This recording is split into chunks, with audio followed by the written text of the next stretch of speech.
स्वामी जी, संसार सपना हो या सत्य है?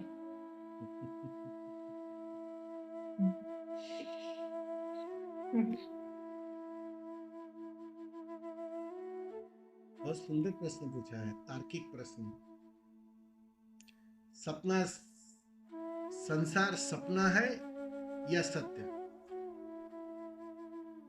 क्योंकि जब हम मौत को देखते हैं तब तो ये सपना जैसा दिखता है, और जब हम मौत नहीं होती और हम अपने जीवन में जैसे चल रहे थे तब तो इससे बड़ा सत्य ही कुछ नहीं लगता।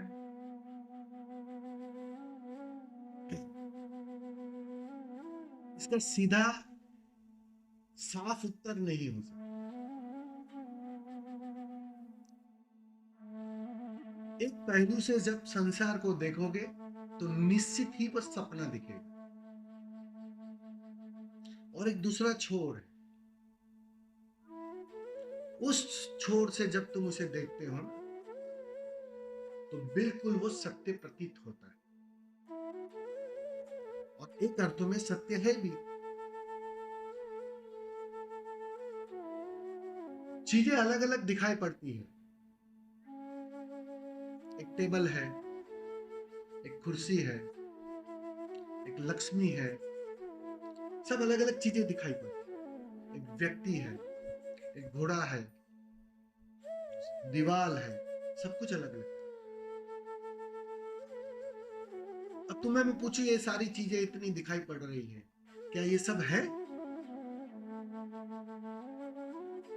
निश्चित ही तुम कहोगे बिल्कुल स्वामी, घोड़े को मैं छू पा रही हूँ, कुर्सी पे मैं बैठी हूँ, टेबल मेरी नजरों के सामने।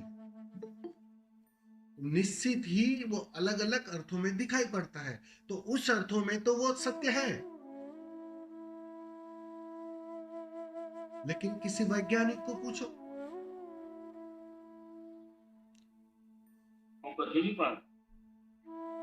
किसी का माइक चालू है, किसी वैज्ञानिक से पूछो, वो कहेगा अरे किस भ्रांति में जी रहे हो। विज्ञान तो अब बहुत गहरे में चला गया।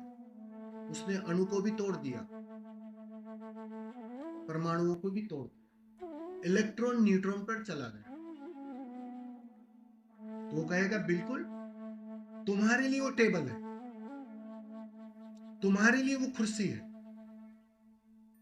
लेकिन वैज्ञानिक भाषा में अगर तुम्हें कहा जाए तो बिल्कुल सारी ऊर्जा का हिस्सा है। तो एक अर्थों में वो नहीं है, तुम भी नहीं हो, मैं भी नहीं हूं, बस एक ऊर्जा के गुच्छे हैं।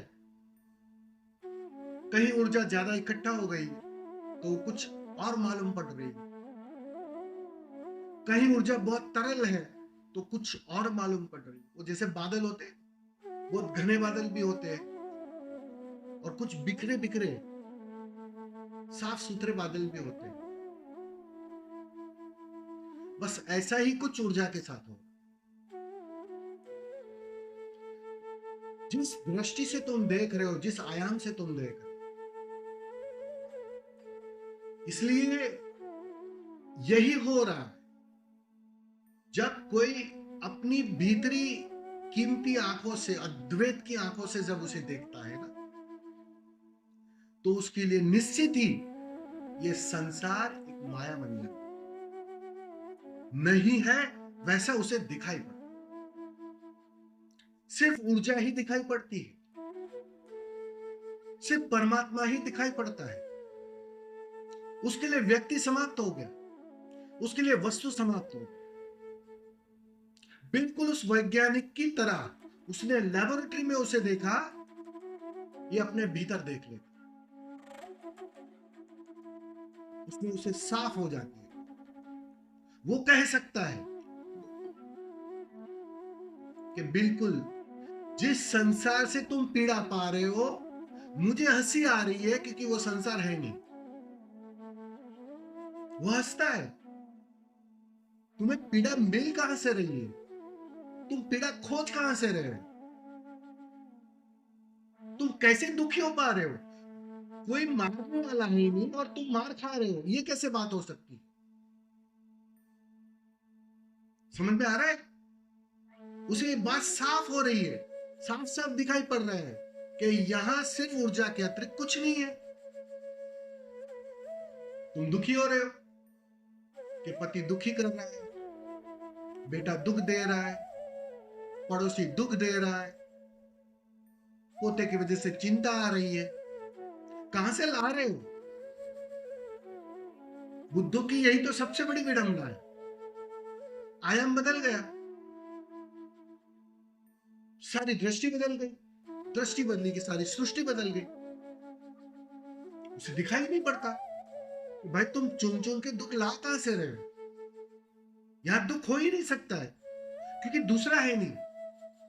दुख के लिए दो की अनुभूति जरूरी है, पीड़ा के लिए द्वैत चाहिए।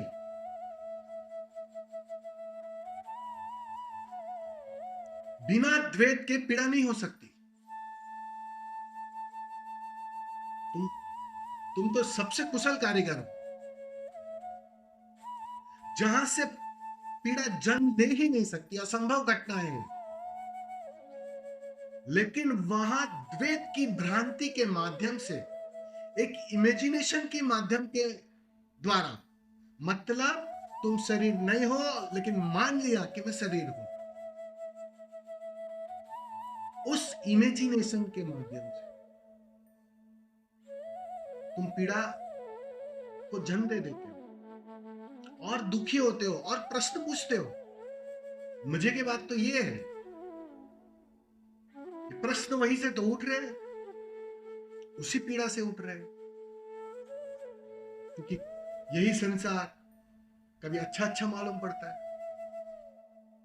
कभी बेचैन करने वाला मालूम पड़ता है, कभी उसको गले लगाने की इच्छा हो जाती है, कभी उससे दूर भागने की इच्छा हो जाती है। होता है ना ऐसा? तो ये सारी तुम्हारी इमेजिनेशन का हिस्सा है।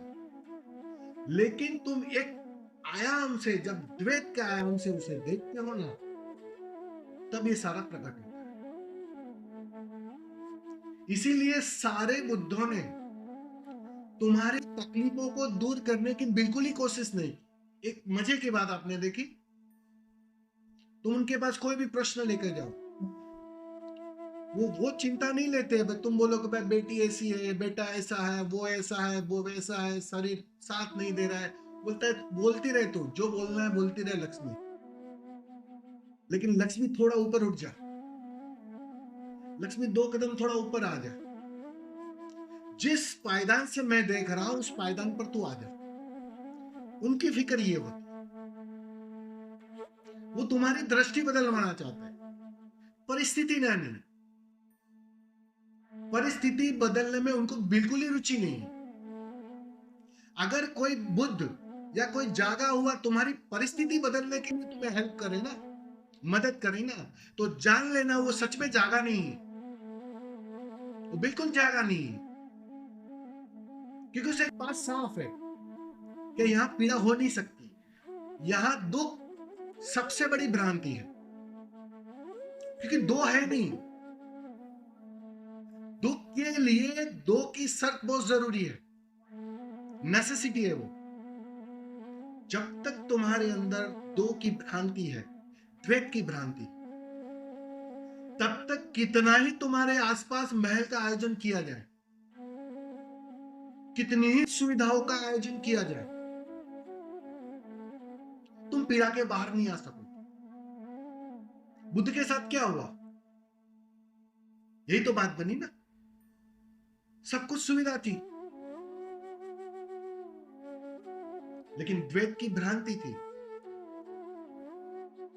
वो सारी सुविधा भी उसे पीड़ा के बाहर ना ले जा सके। वो तो जैसे ही अद्वैत की अनुभूति हुई, उन्होंने भीतर डुबकी मारी, अपने को जाना, अहंकार के तल पर वो खोए। आध्यात्मिक अर्थों में कहूं तो वो जागे, अपनी पहचान हो, और पहचान होते हुए भी, होते ही बाहर की परिस्थिति बिल्कुल विपरीत क्यों ना हो, चाहे महल क्यों ना हो, साधारण झोपड़ा क्यों ना हो, पीड़ा चली गई, बेचैनी चली गई, तनाव चला। अब उसके लिए वो संसार की जो परिभाषा थी ना कि संसार दुख है, वो साधना में थे तो उनका वचन था कि संसार दुख है, लेकिन सिद्ध होने के बाद बुद्ध कह नहीं सकते कि संसार दुख है। आज साफ हो कि वहां यहां सिर्फ ऊर्जा है, सिर्फ वही है। दो की भ्रांति ही हमारी झूठी बेहोशी की भ्रांति थी, वो चली गई। अब वो कह नहीं सकता है कोई भी जागा हुआ कि संसार में पीड़ा है, दुख है या चिंता है। बस नजरिया बदल गया, चश्मा बदल गया, दृष्टि बदल गई। बस तुम्हें यही दृष्टि लानी है और कुछ नहीं करना है। बाहर कोई भी कोशिश मत करना कि बाहर जो ठीक नहीं है उसे मैं ठीक करने में लग जाऊं, क्योंकि बाहर कभी ठीक हो ही नहीं सकता है, यह असंभव है। तुम कितनी कोशिश कर लो, बुद्ध नहीं कर पाए, तब तो तुम तो हारोगे ही हारोगे। बुद्ध के पास तो सारी सुविधा थी। अदानी अंबानी है और बुद्ध है, उनके पास तो सारी सुविधा है, वो भी नहीं कर पाए। तो उससे उतनी तो सीख ले लेना कि एक बात पक्की है कि बाहर से उसे ठीक करने की कोई सुविधा नहीं, उसका उपाय किसी और छोर से। इसलिए सारे जागे हुए सिर्फ तुम्हारे जागने की फिक्र करते, तुम्हें जगाने की फिक्र करते हैं। तुम्हारे आसपास के आयोजन को बदलने की फिक्र नहीं करते, तुम्हारे प्रश्नों के उत्तर नहीं देते। वो तुम्हें थोड़ा हाथ देते हैं और 2 कदम ऊपर उठा लेते हैं। फिर 2 कदम ऊपर आओगे, नया प्रश्न आएगा, फिर तुम पूछोगे कुछ दिनों के बाद, स्वामी जी सुन लेंगे, इस कान से निकाल लेंगे, और फिर से कहेंगे जरा लक्ष्मी हाथ दे दे, थोड़ा 2 कदम और ऊपर आ जा। लक्ष्मी और 2 कदम ऊपर आ जाएगी। बस ऐसे कर करके तुम्हें उस ऊंचाई पर ले जाएंगे, उस आयाम पर ले जाएंगे कि जहां से मैं देख पा रहा हूं कि यहां दूसरा है ही नहीं, तुम्हें भी एक दिन दिखाई। उस दिन ये प्रश्न ना बचे कि संसार सच में स्वप्न है या सत्य है। समझ में आ रहा है ना?